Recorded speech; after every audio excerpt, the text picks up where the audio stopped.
No ar, Minuto da Unicidade, com o pastor Tony de Souza.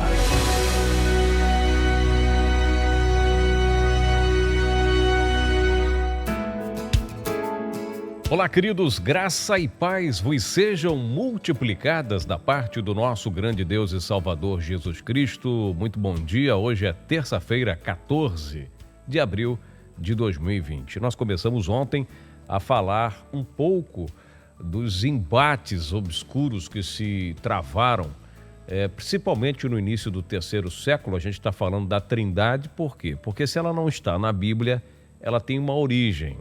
Nós vamos falar essa semana mais sobre esse assunto, então é um estudo, é um curso, esse podcast, esses áudios aqui no YouTube, ou esse áudio que você recebe no celular. É muito bom você até guardar isso, porque é estudo que prova que a unicidade e a trindade sempre estiveram num ringue. Porque quando você se decide falar a verdade, vai ter quem vai te contestar, te confrontar. Então nós falávamos ontem do Concílio de Nicéia, onde teria se começado inicialmente no ano 325. Porém, anterior a isso, os teólogos de Nicéia, até mesmo Sabério e muitos outros, beberam na fonte de Tertuliano. Procure saber quem foi Tertuliano. Tertuliano foi um grande padre, defensor fortemente da doutrina trinitariana, foi um advogado, foi o primeiro homem a publicar, o primeiro cristão a publicar uma obra em latim, né? Publicou muitos livros, é considerado o pai da trindade evangélica, da trindade cristã. No decorrer da semana, a gente vai falar das trindades afora, de onde o Tertuliano teria se apropriado desses conceitos para estabelecer suas obras, para defender o cristianismo romano da Igreja Católica e daí difundir a doutrina da Trindade. Mais tarde à frente, alguns anos à frente, algumas décadas, né, para não dizer séculos à frente dele, estabeleceria o Concílio de Nicéia, que nós falávamos ontem aqui. Mas esse Tertuliano, o pai da Trindade cristã, né, da Santíssima Trindade, vamos dizer assim, esse cara, ele teve um opositor forte, um grande defensor da unicidade de Deus. Então você vê, o cara que formatou e idealizou todo o projeto trinitariano, ele poderia ter feito isso sozinho, sem ter sido incomodado, né? Sem ter tido nenhum enfrentamento. Não, mas ele teve um homem de Deus, uma pessoa que Deus levantou naquela época para confrontá-lo e com as Escrituras. A gente fala isso no nosso livro, é importante você comprar o livro, porque isso é documento importante. Porque a Trindade ela não começou assim, os homens maus se reuniram, foi assim realmente, mas teve homens que pagaram com a sua própria vida para sustentar, a defender a mensagem do nome. E esse homem que confrontou o pai da Trindade cristã, né, o cara que formatou todo o projeto, desenhou tudo com relação à Trindade, o nome dele é Práxias. Esse homem, inclusive, ele fez um livro chamado Contra Práxias. Uma carta, ele escreveu um livro, praticamente virou um livro, com vários capítulos, só para confrontar as ideias do nosso irmão unicista Práxias. E ele diz assim, no seu livro que escreveu Contra o Práxias. Ele diz assim, o erro de Práxias, presta atenção, palavras de Tertuliano, do pai da Trindade, contra um irmão nosso unicista, um servo de Deus. Ele diz assim, o erro de Práxias parece ter originado da ansiedade de manter a unicidade de Deus.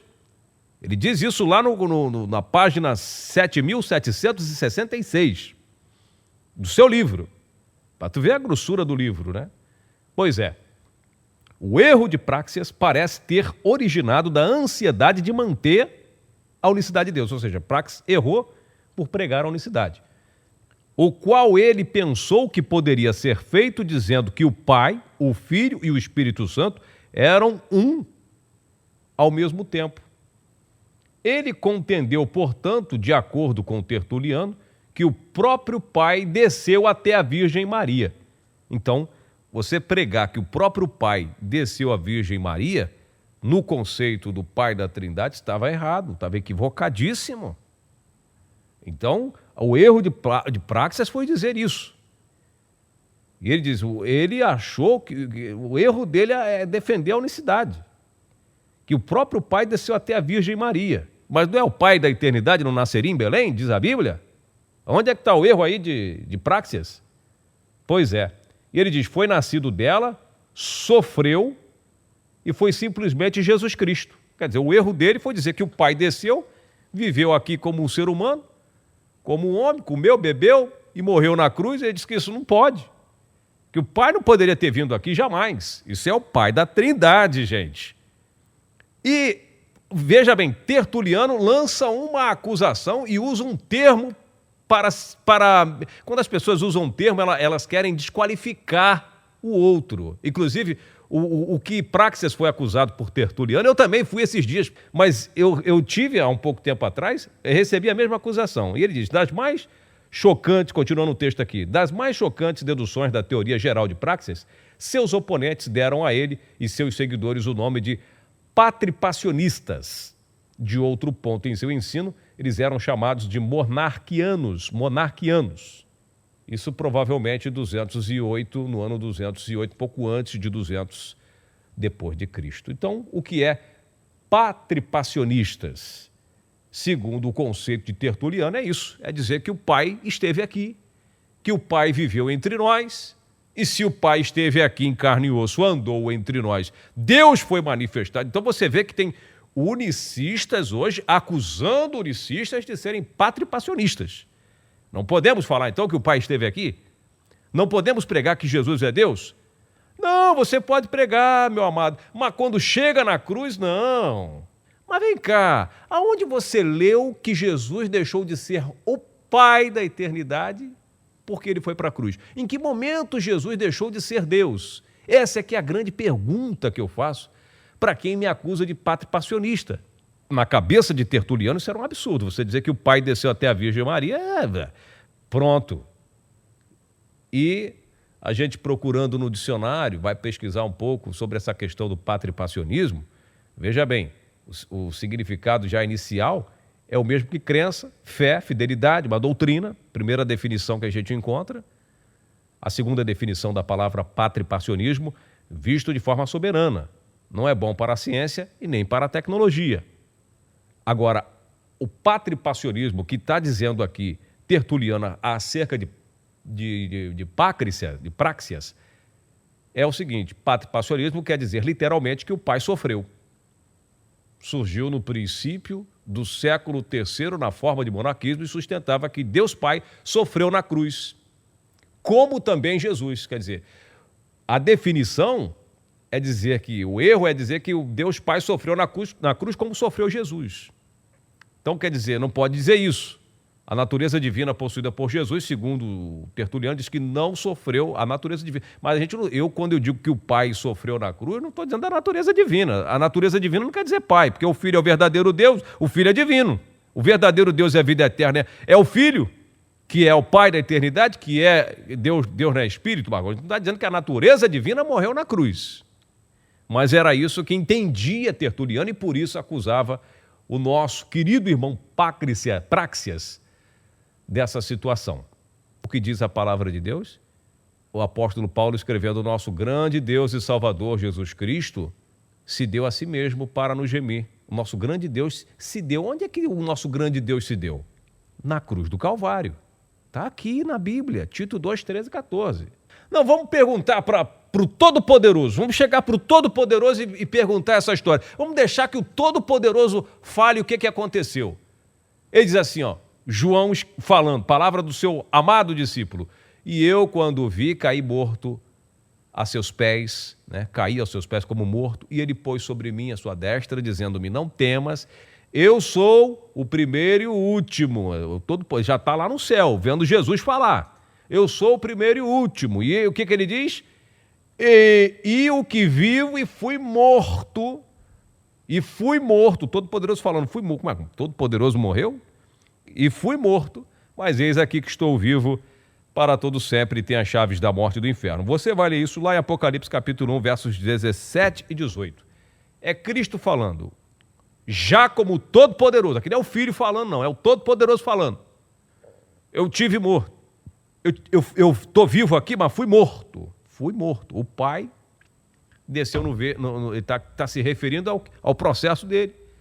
Não à natureza divina, presta atenção. Quando morre um ser humano, não morre a sua natureza divina, não morre seu espírito, morre seu corpo. Entende? Quando meu pai morreu, estava lá sendo velado o corpo do meu pai. Minha avó chorava do lado, mas era o corpo do filho dela. Você entendeu isso? Pois é. Então você vê que o trinitarianismo acusou um unicista com vários nomes. Para isso era um palavrão, chamar ele de patripassionista. Era um palavrão, chamar o pacto de patripassionista. Não vou inventar o nome aqui para você. Assim como inventaram para o Senhor Jesus. Não, tu é Beelzebu. Tu é Beelzebu, rapaz. Você fala por demônios. É demônio falando nos seus lábios. E é isso. Vamos acusar de alguma coisa. A doutrina que esse camarada está pregando não está batendo com o que eu entendo, com o que o sistema religioso entende, porque eu não sei explicar certas questões da cruz, eu não entendo a cruz, eu não sei o que aconteceu na cruz, porque ele orava com quem, ele falava, se ele era Deus, ele falava com quem, ele tinha que ter alguém orando, ouvindo a oração dele. Aí você vê unicistas, pregadores de nome e renome, refletindo sobre essas questões, querendo arrumar, como é que fala, chifre em cabeça de cavalo, aí pega lá um nome que um trinitariano usou para acusar um unicista e hoje ele usa esse mesmo nome para acusar outro unicista que fala que o pai esteve aqui, nascido da Virgem Maria, uma virgem em Belém, e que morreu, entregou sua vida, o grande Deus e Salvador Jesus Cristo se deu no madeiro por nós. Ah não, ali foi o filho que morreu, o pai não pode morrer nunca, então você está dividindo, então são dois. Então você está pensando igual o trinitariano, porque o trinitariano vai dizer a mesmíssima coisa, que o pai não pode morrer. Por isso que o filho que morreu. É a mesma coisa, dá as mãos para ele, para o dualista. Deixa de pregar a unicidade de Deus. Você se unir a Tertuliano contra o irmão unicista que estava defendendo a mensagem da unicidade.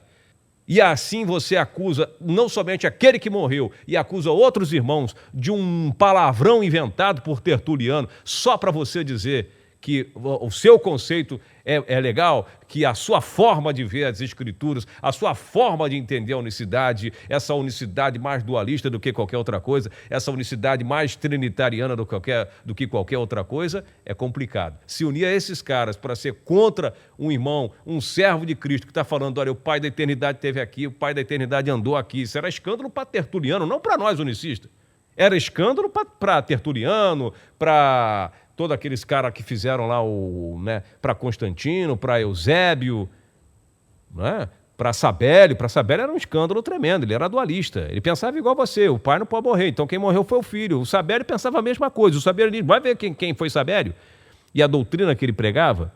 Então, meus amados irmãos, você vê que esse embate não saiu assim da noite para o dia, não começou, né, agora que surgiu um camarada, como diz aí o trinitariano que não sabe de nada, ele vai dizer, não, nos últimos tempos surgiria falso profeta pregando heresia.